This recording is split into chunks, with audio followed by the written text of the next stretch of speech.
আমার মা আমাকে বাড়ি থেকে বের করার পরে যত ফকির দেখতেন, ফকিরের হাতে ভিক্ষা দেওয়ার পরে বলতেন, আমার ছেলেটা বাহিরে আছে, দোয়া করিও। এটাই ছিল আমার মায়ের কথা। আমার বাংলা অক্ষরও ভালো চিনতেন না, আরবি বাংলা অক্ষর চিনতেনই না, আরবি অক্ষর ভালো চিনতেন না। আমার আব্বা আরবি অক্ষর চিনতেন। শুধু ফকির মিসকিনকে ভিক্ষা দেওয়ার সময় দোয়া করার জন্য বলতেন। আমি বলেছি, আমার মা যখন আমাকে পাঠায় পশ্চিমে, খালি বলতো যে পশ্চিম গেলে, উত্তরপ্রদেশ গেলে বড় আলেম হওয়া যায়। পশ্চিম উত্তর মানে উত্তরপ্রদেশ মানে মৌলানা ইউসুফ মাদানি উর্দু ভাষায় যিনি বক্তব্য দিলেন, ইনি হচ্ছেন জামিয়া সালাফে বানারস উত্তরপ্রদেশ। এই এলাকাতে গেলে পড়তে গেলে নাকি বড় মৌলানা হওয়া যায়। এটা আমার মা বলতেন যে লাঠি পাগড়ি পাওয়া যায়। আমার মা আমাকে প্রথম দিন সাথে করে নিয়ে গেছিলেন পড়তে পাঠানোর জন্য। আমার মা চলে যাওয়ার পরে আমার ওই দৃশ্যটা খুব মনে পড়ে।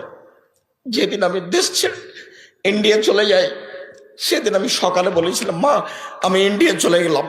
আমি পায়ের স্যান্ডেল দুটো খুলে দিলাম, আমার পকেটে একটা কলম ছিল, চাল, খড়ের চাল এভাবে গঁজে দিয়ে আমি চলে গেলাম। তখন আমার মায়ের হাতে আটা লেগেছিল।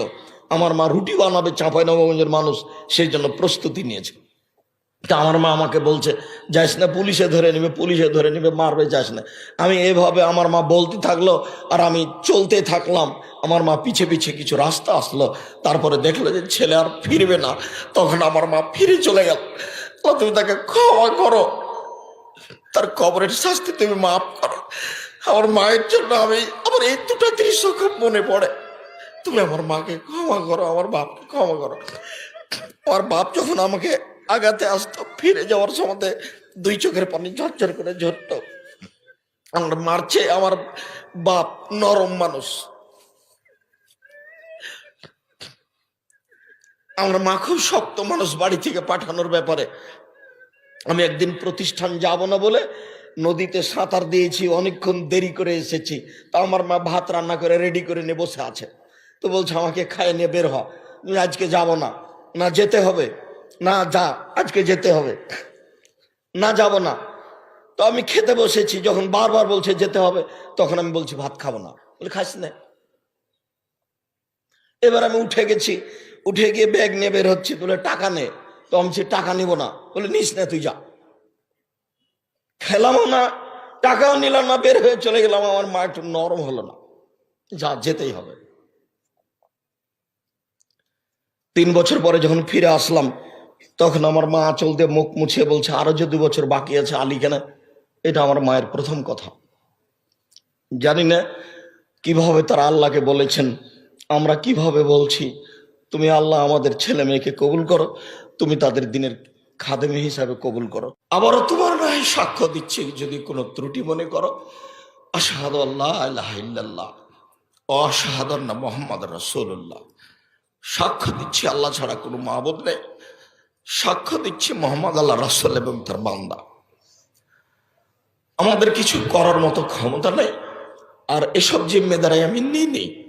এসব জিম্মেদারি আমার উপরে চাপিয়ে দেওয়া হয়েছে, জোর করে এখানে ডেকে নিয়ে আসা হয়েছে, জোর করে রূপগঞ্জ, নারায়ণগঞ্জ, ঢাকায় নিয়ে যাওয়া হয়েছে। এসব জিম্মেদারি আমি নিইনি। আমি বলছি, আমি মানুষ হিসাবে যদি কোথাও ভুল থাকে, তাহলে তুমি ওটা আমাকে সংশোধন করে দাও। আমি ভুল সহ কোনো কাজ করতে রাজি নই। ধোঁকা দিয়ে কথা বলিনি, কারোর কাছে আমি কোনোদিন জোর করে দাবি করে টাকা পয়সা চাইনি। এরপরেও তোমাকে বলছি, মানুষ হিসাবে যেটা ভুল আছে সেটা তুমি ক্ষমা করো। তোমার দরবারে বিনীতভাবে ক্ষমা চাচ্ছি। আস্তাগফিরুল্লাহ ওয়া আতুবু ইলাইহি। কেউ পারে না। কাদির তিনি ক্ষমতাশীল, তাকে কেউ পারে না। কবি তিনি শক্তিশালী, তাকে কেউ পারে না। কোনো শক্তি তার সামনে টিকতে পারে না। আশ্রয় তার কাছে নিয়ে কাজ করছি, তিনি সবকিছু করতে পারেন। এই জন্য একমাত্র বিশ্বাস করে আন্তরিকভাবে তার কাছে আশ্রয় নিয়ে করতে চাচ্ছি। প্রশাসনের মানুষ, আপনাদের শুকরিয়া আদায় করি। আপনারা প্রশাসন হিসাবে আমাদের অনেক সুবিধা দিয়েছেন। আল্লাহ আপনাদেরকে জাযায়ে খায়ের দান করুন। আল্লাহকে বলছে, আল্লাহ তুমি আমাদের কবুল করো, আমাদের জামিয়া সালাফে কবুল করো, আমাদের এই সালাফি কনফারেন্স কবুল করো, তুমি আমাদের ভুল ত্রুটি মাফ করো। আমরা সাধারণ মানুষ, ভুল ত্রুটি হবে, এই কথাই স্বাভাবিক। তুমি রহমান। আহলে হাদিস আন্দোলন বাংলাদেশ, আসুন পবিত্র কুরআন ও সহিহ হাদিসের আলোকে জীবন গড়ি। لك والملك لا شريك